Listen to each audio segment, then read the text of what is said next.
ദൈവത്തെ മറന്നുപോകുന്ന, അവൻ്റെ അനന്തമായ സ്നേഹത്തെ മനസ്സിലാക്കാത്ത ഇന്നിൻ്റെ തലമുറയ്ക്ക് സഹനത്തിൻ്റെ തീച്ചൂളയിലും ദൈവം തന്നു, ദൈവം എടുത്തു എന്ന മഹാസത്യം ലോകത്തിനു മുമ്പിൽ വിളിച്ചു പറഞ്ഞ വിശുദ്ധ ബൈബിളിലെ ഉജ്ജ്വല കഥാപാത്രം നീതിമാനായ ജോബ്.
ഞാൻ അനിയഫാസ്, ആദോം ദേശത്തിന്റെ പ്രഥമ ശ്രേഷ്ഠ ന്യായാധിപൻ.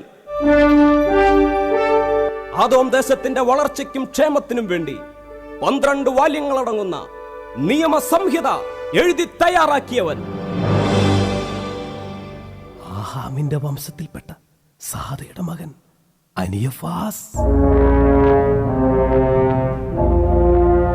ആദോം ദേശത്തിന്റെ പ്രഥമ ശ്രേഷ്ഠ ന്യായാധിപ സ്ഥാനത്തിരിക്കാൻ അങ്ങ് എന്തുകൊണ്ടും യോഗ്യൻ തന്നെയാണ്. പാരമ്പര്യങ്ങളും അനുഷ്ഠാനങ്ങളും കാത്തു സൂക്ഷിച്ചുകൊണ്ടായിരിക്കണം നിയമങ്ങൾ നിർമ്മിക്കുവാനും നടപ്പിലാക്കുവാനും. ന്യായാധിപ സംഘം കൂടിയാലോചിച്ചു വേണം ഏതു കാര്യത്തിനും തീരുമാനമെടുക്കുവാൻ. പ്രഭുക്കന്മാരും ന്യായാധിപന്മാരും പുരോഹിതന്മാരും അടങ്ങുന്ന ഭരണസമിതിയിൽ തർക്കമുണ്ടായാൽ കൂടുതൽ പേർ അനുകൂലിക്കുന്ന തീരുമാനം നടപ്പിലാക്കും. ആദോം ദേശം സകല ദേശങ്ങൾക്കും ഒരു മാതൃകയാണ്. അന്യദേശക്കാർ മുന്തിരിച്ചാറിനും രോമകുപ്പായത്തിനും ആശ്രയിക്കുന്നത് നമ്മുടെ ദേശത്തെയാണ്. കൃഷിയിലും കാലി വളർത്തലിലും നമ്മൾ തന്നെയാണ് മുന്നിൽ. സ്വർണം വിളയുന്ന മണ്ണും ശാന്തസുന്ദരമായ കാലാവസ്ഥയും സേവൂസ് നമുക്ക് കനിഞ്ഞു നൽകിയ അനുഗ്രഹമാണ്. കിഴക്കതിർത്തിയിലുള്ള സേവൂസിന്റെ വിഗ്രഹം പൂജാകർമ്മങ്ങൾ ചെയ്യാതെ മഴയും മഞ്ഞും വെയിലും കൊണ്ട് ക്ഷയിക്കുവാൻ തുടങ്ങിയിട്ട് വർഷങ്ങളേറെയായി. ഈ അനിയഫാസിന്റെ ശക്തിയായ സേവൂസിന്റെ ക്ഷേത്രം എത്രയും വേഗം പുനർനവീകരിക്കണം. അനുദിന പൂജകളും കുരുതി ഉത്സവവും ഉടനടി കൊണ്ടാടണം. ആചാരമുറ പോലെ നറുക്കു വീഴുന്ന ഓരോ ഭവനങ്ങളിലും സേവൂസിന്റെ വിഗ്രഹം കുടിയിരിക്കട്ടെ. അതാണല്ലോ പാരമ്പര്യം. മലാക്കിയുടെ അഭിപ്രായത്തോട് ആർക്കെങ്കിലും എതിർപ്പുണ്ടോ? എല്ലാവരും ഈ തീരുമാനത്തെ അംഗീകരിക്കുന്നുവെങ്കിൽ ഇന്നു മുതൽ ആദോം ദേശത്തിന് പുതിയ നിയമം.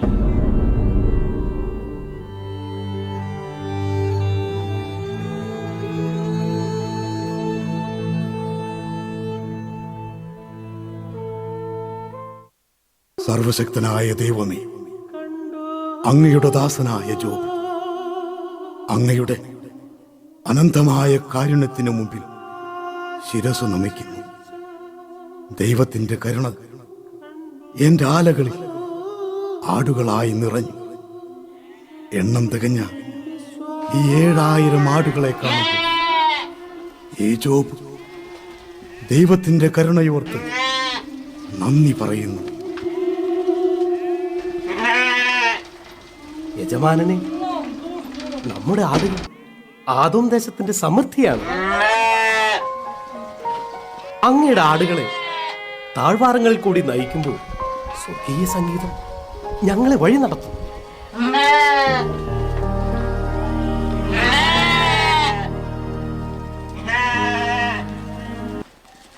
എത്രയോ മൈലുകൾ താണ്ടിയാലും ഏതെല്ലാം ദേശങ്ങളിലൂടെ സഞ്ചരിച്ചാലും വളരാത്ത 3000 ഒട്ടകങ്ങൾ.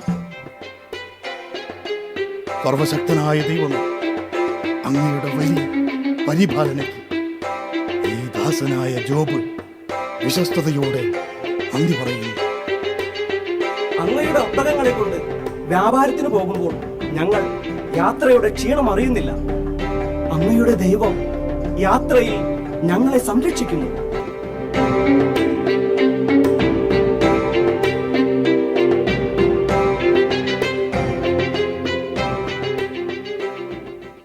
എത്ര ഭാരമേറിയ കലപ്പ നുകത്തിൽ വച്ചാലും തളരാത്ത 1000 കാളകൾ, ചക്ക വലിച്ചാലും ഭാരം ചുമന്നാലും ക്ഷീണിക്കാത്ത 500 കഴുതകൾ. ദൈവത്തിൻ്റെ ഇത്ര വലിയ ദാനത്തെ ഓർത്ത് ഈ ജോബ് പ്രത്യാശയോടെ നന്ദി പറയുന്നു. നട്ടുച്ച നേരത്ത് എത്ര ഉറച്ച മണ്ണായാലും അങ്ങയുടെ കാളകളെ പൂട്ടുമ്പോ ജോലി ഭാരം ഞങ്ങൾ അറിയുന്നില്ല. ദൈവമേ, ഈ ജോബിനുള്ളതെല്ലാം അങ്ങ് കനിഞ്ഞു നൽകിയ അങ്ങയുടെ അനുഗ്രഹം മാത്രം. ജോബിന്റെ വിശ്വസ്തൻ ജോനാഥ്. 100 മേനി വിളഞ്ഞു നിൽക്കുന്ന ഗോതമ്പ് വയലുകൾ, തേനൂറും സ്വാദുള്ള മുന്തിരിത്തോപ്പുകൾ, ഇതെല്ലാം കർത്താവിന്റെ അനുഗ്രഹമല്ലാതെ മറ്റെന്താണ്? സന്തോഷത്തിലും ദുഃഖത്തിലും താങ്ങും തണലുമായി എന്നും നിന്റെ സഹോദരന്മാരുണ്ടായിരിക്കും. സമ്പന്നനും നീതിമാനും അതിനേക്കാൾ ഉപരി അളവറ്റ ദൈവഭക്തനുമായ അങ്ങയെ എന്റെ ജീവിത പങ്കാളിയായി ലഭിച്ചതിൽ ഞാൻ അഭിമാനിക്കുന്നു. എല്ലാവരും ഉണ്ടല്ലോ. ഇതെന്താ എല്ലാവരുടെയും മുഖത്തൊരു സന്തോഷം? അങ്ങ് മറന്നോ? ഇന്ന് ഇവളുടെ പിറന്നാളാണ്. നമുക്ക് ഇത് ആഘോഷിക്കണ്ടേ? തീർച്ചയായും, ഇതൊക്കെയല്ലേ ആഘോഷിക്കേണ്ടത്. സേവകരെ, നിങ്ങൾ പോയി എല്ലാവർക്കും നല്ല രുചിയുള്ള ഭക്ഷണങ്ങൾ തയ്യാറാക്കുക. ഏറ്റവും മുന്തിയ വീഞ്ഞുകൾ തന്നെ വേണം വിളമ്പാൻ. നമ്മുടെ എല്ലാ ദാസന്മാരെയും ദാസിമാരെയും വിളിച്ചുകൊണ്ട് വരിക. അവരും ആഘോഷിക്കട്ടെ.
വിശ്വസ്തരായ ഭൃത്യന്മാർ, സന്തോഷത്തിലും ദുഃഖത്തിലും കൂടെ നിൽക്കുന്ന സഹോദരങ്ങൾ, സ്നേഹിക്കാൻ മാത്രം അറിയാവുന്ന ഭാര്യയും മക്കളും. എന്റെ ദൈവമേ, ഇത്രയേറെ അനുഗ്രഹങ്ങൾക്ക് നന്ദി പറയാൻ ഈ ജീവിതം മതിയാവാതെ വരുന്നു.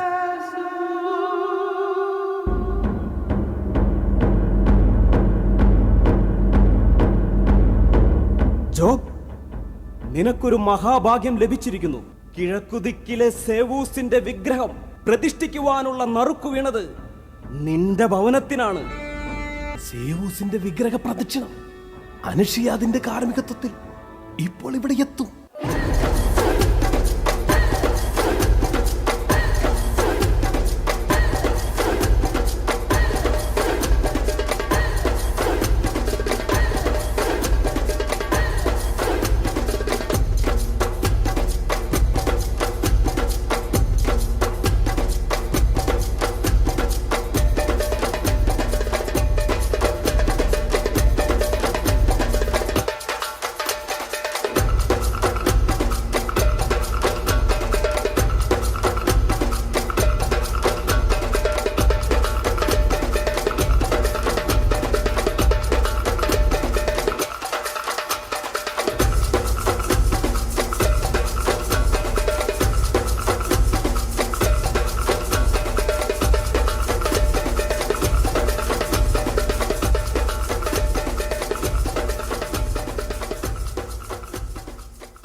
കണ്ടില്ലേ അനിയഫാസ്, സേവൂസിന്റെ മുഖം പ്രസാദിച്ചിരിക്കുന്നത്. ഇനി മുതൽ ആദോം ദേശത്തിന് വസന്തകാലമായിരിക്കും. 30 ദിനരാത്രങ്ങൾ നീളുന്ന പൂജകൾക്ക് അവസാനം സേവൂസിന്റെ പ്രവാചകൻ അനുഷ്യാദ് അർപ്പിക്കുന്ന കുരുതി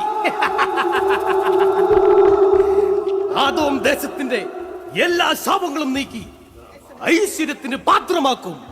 നിർത്ത്. ആകാശവും ഭൂമിയും സൃഷ്ടിച്ച സത്യദൈവമായ കർത്താവിനെയാണ് ഞാൻ ആരാധിക്കുന്നത്. ദൈവം മോശ വഴി നമുക്ക് നൽകിയ കൽപ്പന നിങ്ങൾ മറന്നോ? നിന്റെ ദൈവമായ കർത്താവിനെ മാത്രമേ ആരാധിക്കാവൂ. ദൂഷണം, ദൂഷണം, മഹാദൂഷണം. സേവൂസിനെതിരെ ദൂഷണം പറഞ്ഞ നിന്റെ നാവ് പൊഴുത്തു പോകും. സേവൂസിന്റെ ശാപം ഇരന്നു വാങ്ങാതെ പരസ്യമായി മാപ്പ് പറയൂ. നിന്റെ സ്നേഹിതനായ ബിൽദാദ് നിന്നോടുള്ള സ്നേഹത്തെ പ്രതി പറയുന്നു. നീ സേവൂസിന്റെ ശാപത്തിന് പാത്രമാകരുത്. നിർത്ത്. മടുത്തു. സേവൂസും പൂജയും എല്ലാം എന്നെ ഭ്രാന്ത് പിടിപ്പിക്കുന്നു. നിന്റെ ഭവനത്തിൽ സേവൂസ് കുടികൊള്ളുന്നു എന്ന് പറയുന്നത് നിനക്ക് അഭിമാനമാണ് ജോബ്.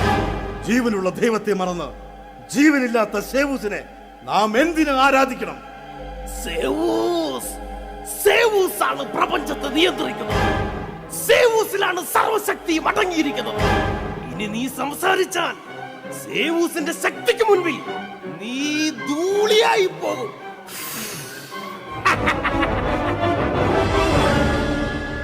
പാരമ്പര്യമായി കൈമാറി കിട്ടിയ അന്ധവിശ്വാസത്തിന്റെ വിഗ്രഹങ്ങൾ ഇന്ന് ഞാൻ തകർക്കും. ഞാനും എന്റെ കുടുംബവും സത്യദൈവത്തിന്റെ സാക്ഷികളായിരിക്കും. ആദോം ദേശത്തിന്റെ നിയമം അനുസരിച്ച് നിന്നെയും നിന്റെ കുടുംബത്തെയും ജനങ്ങൾ നാട് കടത്തും.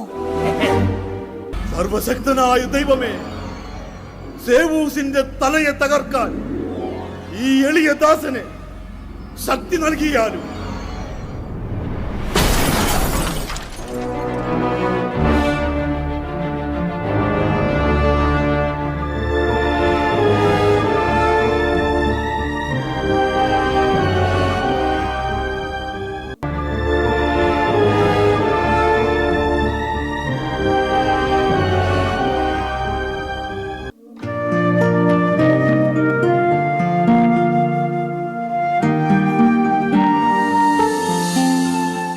ദൈവമേ, ഭൂമിയിൽ അങ്ങേ ദാസനായ ജോബ് എത്രമാത്രം ഭക്തിയോടെയാണ് ജീവിക്കുന്നത്.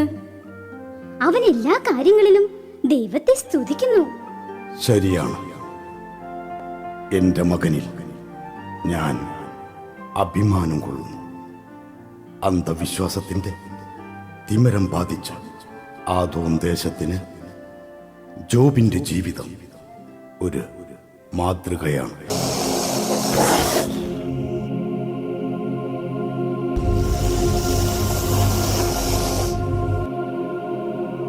സ്വർഗത്തിൽ നിന്നും പുറത്താക്കിയ വിഷസർപ്പമേ, നീ എന്തിന് ഇവിടെ വന്നു? ഞാൻ ഭൂമി മുഴുവൻ ചുറ്റി സഞ്ചരിച്ച് അങ്ങയുടെ സകല സൃഷ്ടിജാലങ്ങളെയും കണ്ടിട്ട് വരികയാണ്. അങ്ങയുടെ മക്കൾ സൃഷ്ടാവിനെ മറന്നു സൃഷ്ടിയെ ആരാധിക്കുന്നു. നീ ഭൂമിയിൽ എന്റെ മകൻ ജോബിനെ ശ്രദ്ധിച്ചു. അങ്ങവന് ധാരാളം സമ്പത്ത് നൽകിയിട്ടുണ്ട്. അതുകൊണ്ട് അവൻ അങ്ങയെ സ്തുതിക്കുന്നു. അവനെ പരീക്ഷിക്കുവാൻ ഈ എന്നെ അനുവദിക്കുക. അവൻ തീർച്ചയായും അങ്ങയെ തള്ളിപ്പറയും. നീ പരീക്ഷിച്ചുകൊള്ളുക. പക്ഷേ എന്റെ മകന്റെ ദേഹത്ത് ഒരു പോറൽ പോലും ഏൽക്കരുത്. സമ്മതിച്ചിരിക്കുന്നു. ഞാനിപ്പോൾ തന്നെ നിന്റെ ജോബിന്റെ അടുത്തേക്ക് പോകുന്നു.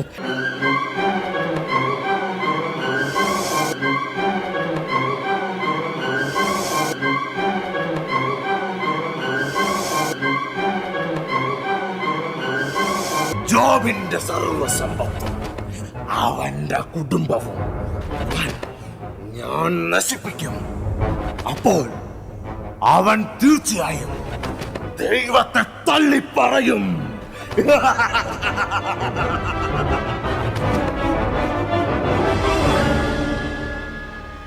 ജോബ്, ഇതാ ഞാൻ എത്തിക്കഴിഞ്ഞു. പണ്ട് എന്റെ പരീക്ഷണങ്ങൾക്ക് മുമ്പിൽ ദൈവതുല്യരാകുമെന്ന വ്യാമോഹത്താൽ വിലക്കപ്പെട്ട കനി ഭക്ഷിച്ച നിന്റെ ആദ്യ മാതാപിതാക്കൾക്ക് വെറുതെ സമർത്ഥമായി. നിന്റെ പൂർവ്വ സഹോദരൻ കായനിൽ ഞാൻ കുത്തിവെച്ച വിഷം അവനെ സഹോദര ഹത്യയിൽ കൊണ്ടെത്തിച്ചു.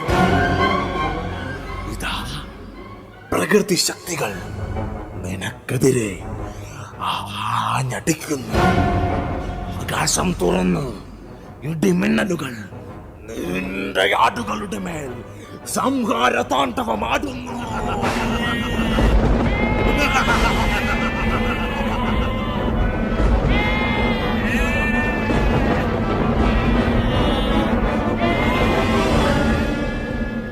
കിഴക്കൻ താഴ്വരയിൽ നിന്ന് വലിയൊരു ശബ്ദം. നമ്മുടെ ആടുകളുടെ കരച്ചിലല്ലേ ആ കേൾക്കുന്നത്? യജമാനനെ, എന്താ? എന്തുപറ്റി? നമ്മുടെ ആടുകളെല്ലാം ഇടിമിന്നലേറ്റ് ചത്തുപോയി. ഈ വാർത്ത അങ്ങയോടൊന്ന് പറയാൻ ഞാൻ മാത്രം അവശേഷിച്ചു. ഇത് സേവൂസിന്റെ കോപമായിരിക്കും. മഴയെയും ഇടിമിന്നലിനെയും നിയന്ത്രിക്കുന്ന സേവൂസിന് നമുക്ക് ബലിയർപ്പിച്ചാലോ? ജോനാഥ്, മോക്ഷത്വം പറയാതെ. എണ്ണമറ്റ 7000 ആടുകളേക്കാൾ അധികമായി ഞാൻ എൻ്റെ ദൈവമായ കർത്താവിനെ സ്നേഹിക്കുന്നു. ദൈവം തന്നു, ദൈവം എടുത്തു. ദൈവത്തിന്റെ നാമം മഹത്വപ്പെടട്ടെ. ദൈവം തന്നു, ദൈവം എടുത്തു, ദൈവനാമം മഹത്വപ്പെടട്ടെ. ദൈവം വന്നു എന്നെ എടുത്തു, തന്നോമനയായി തീർത്തിടുമേ. കഴിഞ്ഞില്ല ജോ. ഇനിയും പരീക്ഷണങ്ങൾ നിന്നെയും കാത്തിരിക്കും. ആ പരീക്ഷണങ്ങൾക്കൊടുവിൽ നീ നിന്റെ ദൈവത്തെ തീർച്ചയായും തള്ളിപ്പറയും.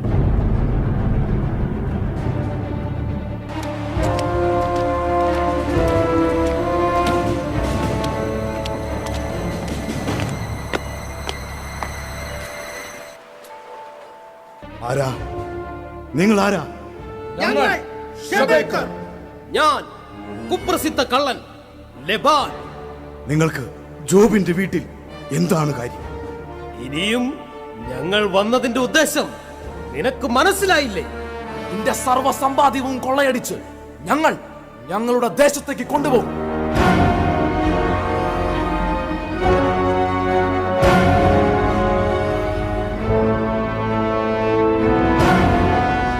ഇല്ല, ഇവയൊന്നും കൊണ്ടുപോകാൻ ഞാൻ സമ്മതിക്കില്ല. അല്ലെങ്കിലും നിന്റെ സമ്മതം ആർക്ക് വേണം? ഞങ്ങളെ എതിർത്താൽ നീ ദുഃഖിക്കേണ്ടി വരും.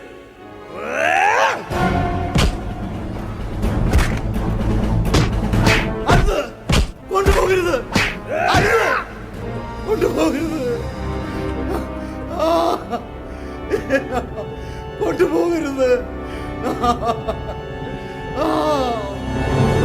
ജോബ്, എന്താ എന്ത് പറ്റി?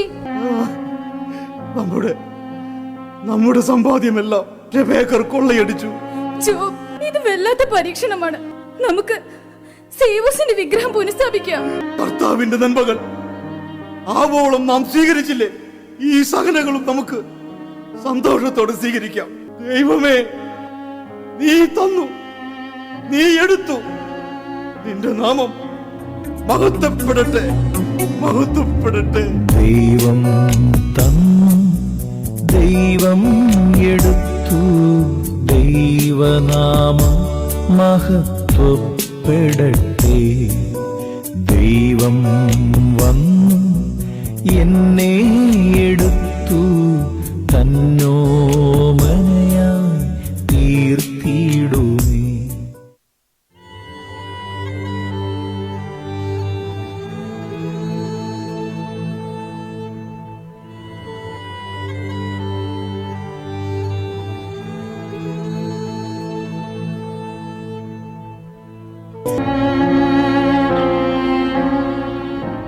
യജമാനനെ, ആഹാർ പർവ്വതം പൊതിഞ്ഞു നിൽക്കുന്ന കൂറ്റൻ മഴക്കാർ അങ്ങ് കാണുന്നില്ലേ?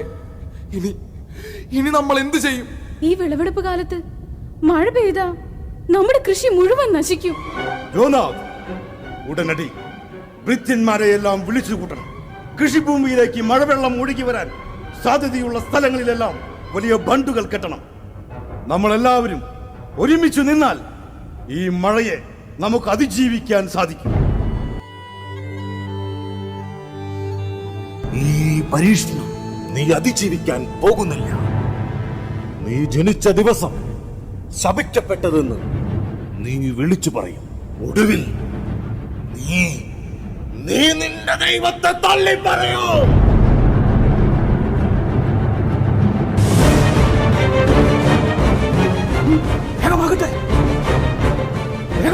ആ വലിയ കല്ലുകൾ തെക്ക് ഭാഗത്ത് എടുത്തു വെക്കൂ. കുറെ കൂടി ചെടിയും പുല്ലും വേണ്ടി വരും. ശക്തമായ കാറ്റ് വീശുന്നുണ്ടല്ലോ.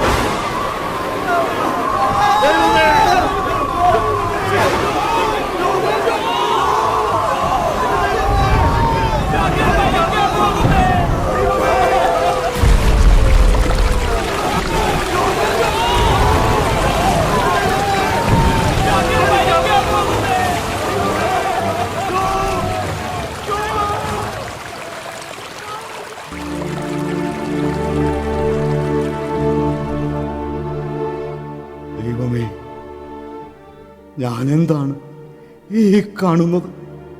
എന്റെ മക്കളെ, ഒന്ന് എഴുന്നേൽക്കൂ. ദൈവമേ, നീ ജോബിനെ കൈവിട്ടുവല്ലേ? മോനെ,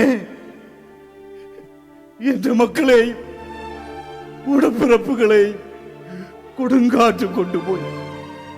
എനിക്ക് ഈ ഭൂമിയിലുള്ളതെല്ലാം നഷ്ടപ്പെട്ടു.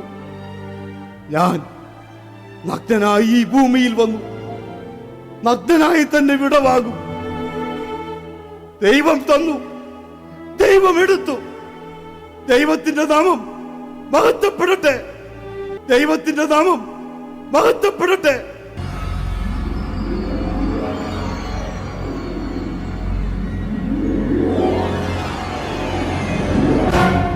കണ്ടില്ലേ അനിയഫാസ്, ഈ കാഴ്ചകൾ കണ്ടില്ലേ? സേവൂസ് ജോബിനെ ധൂളിയാക്കുമെന്ന് ഞാൻ പ്രവചിച്ചിരുന്നു. ജോബ്, ഇപ്പോൾ നീ എന്തു പറയുന്നു? നിന്റെ കഷ്ടതകളിൽ നിന്റെ ദൈവം എവിടെ? തെറ്റ് മനസ്സിലാക്കി തിരുത്തുവാൻ നിനക്ക് ഇനിയും അവസരമുണ്ട്. നീ സേവൂസിനെ ആരാധിക്ക്. നിനക്ക് നഷ്ടപ്പെട്ടത് തിരികെ തരാൻ സേവൂസിന് മാത്രമേ കഴിയൂ. ഞാൻ എന്തിന് സേവൂസിനെ വിളിക്കണം? എന്റെ ദൈവം എനിക്ക് നൽകിയ സമ്പത്ത് ദൈവം തന്നെ തിരികെ എടുത്തു. അതിന് ഞാൻ എന്തിനു ദൈവത്തെ തള്ളി പറയണം? ഇത്രയെല്ലാം സംഭവിച്ചിട്ടും ഇവന്റെ ധിക്കാരം കണ്ടില്ലേ? ഇവനെ ആദോം ദേശത്ത് നിന്ന് നാടുകടത്താം. ജോബ്, അനിയോഫാസ് പ്രധാന ന്യായാധിപ സ്ഥാനത്തിരിക്കുന്ന ന്യായാധിപ സംഘത്തിന്റെ വിചാരണയ്ക്കായി നീ ശരിക്കും ഒരുങ്ങിക്കോ.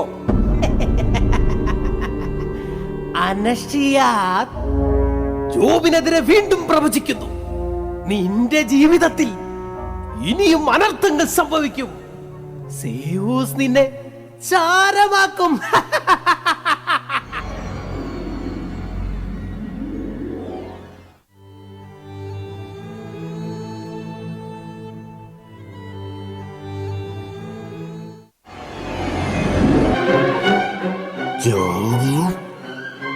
ദൈവത്തിലുള്ള നിന്റെ വിശ്വാസം എന്നെ അത്ഭുതപ്പെടുത്തിയിരിക്കുന്നു.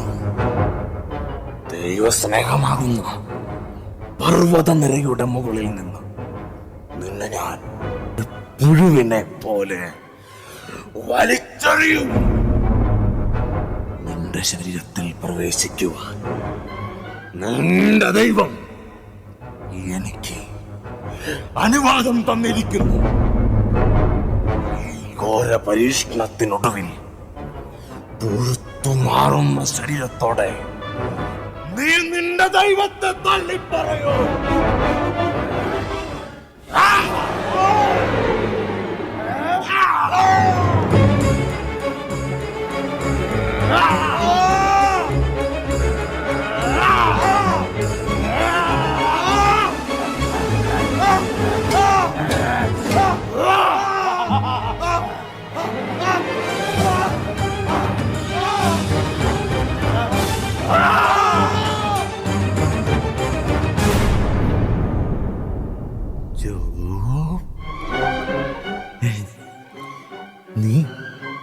നീ പേടിച്ചുപോയോ? പേടിക്കണ്ട, ഇതാ ഞാൻ നിന്നെ താരാട്ടുപാടി ഉറക്കാം.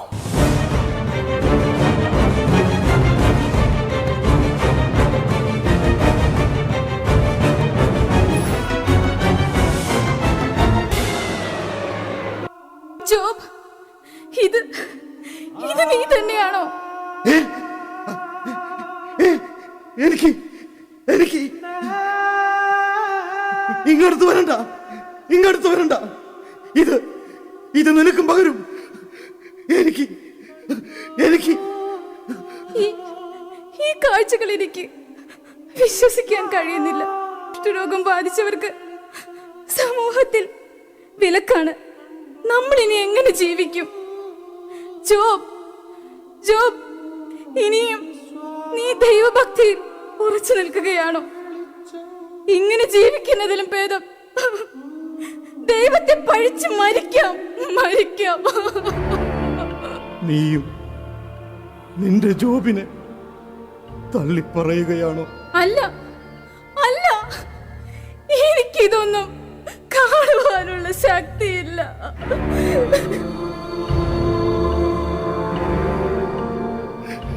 ജോബ്, അടുത്ത് വരണ്ട. ഇത് നിങ്ങൾക്കും പകരും. ഇത് ഞങ്ങളുടെ സ്നേഹിതൻ ജോബ് തന്നെയാണോ? ജോബ്, നീ വലിയ തെറ്റ് ചെയ്തിരിക്കുന്നു. അതുകൊണ്ടാണ് ദൈവകോപം നിന്റെ മേൽ ആഞ്ഞടിക്കുന്നത്. നിന്റെ ദുരന്തങ്ങൾക്ക് കാരണം നീ തന്നെയാണ്.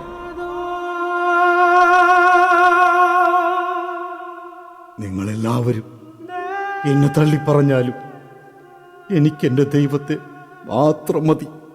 എങ്കിൽ നീ ഇതെല്ലാം ഒറ്റയ്ക്ക് അനുഭവിച്ചോ?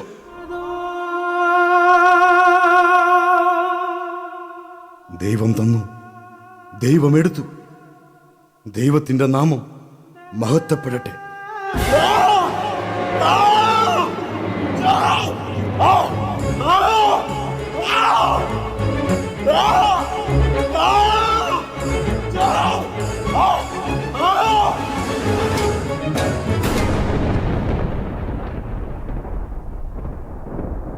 എന്റെ ദൈവമേ,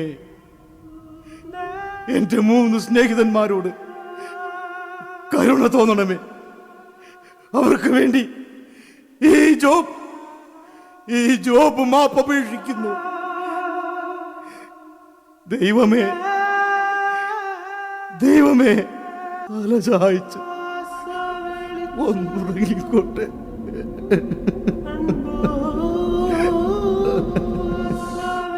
ഒന്നുറങ്ങിക്കോട്ടെ.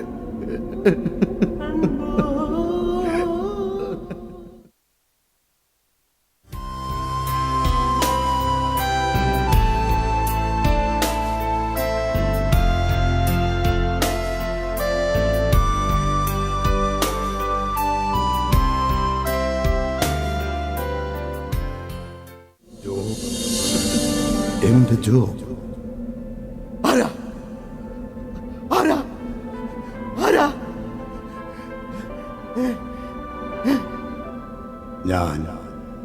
ഞാൻ നിന്റെ ദൈവം. എന്റെ ദൈവം, ഈ ജോബിന്റെ ദൈവം, എന്റെ ദൈവം. ഇതെല്ലാം ഒരു പരീക്ഷണമായിരുന്നു. നിനക്ക് നഷ്ടപ്പെട്ടതെല്ലാം ഞാൻ നിനക്ക് തിരിച്ചു തരും. നീ മുൻപത്തേക്കാൾ സൗഭാഗ്യത്തോടെ ജീവിക്കും. കർത്താവേ, അഗ്നിസ്ഫോടം ചെയ്ത് നീ എന്നെ ശക്തനാക്കി. അങ്ങ് എന്റെ കണ്ണു തുറപ്പിച്ചു. നന്ദി, 1000 നന്ദി.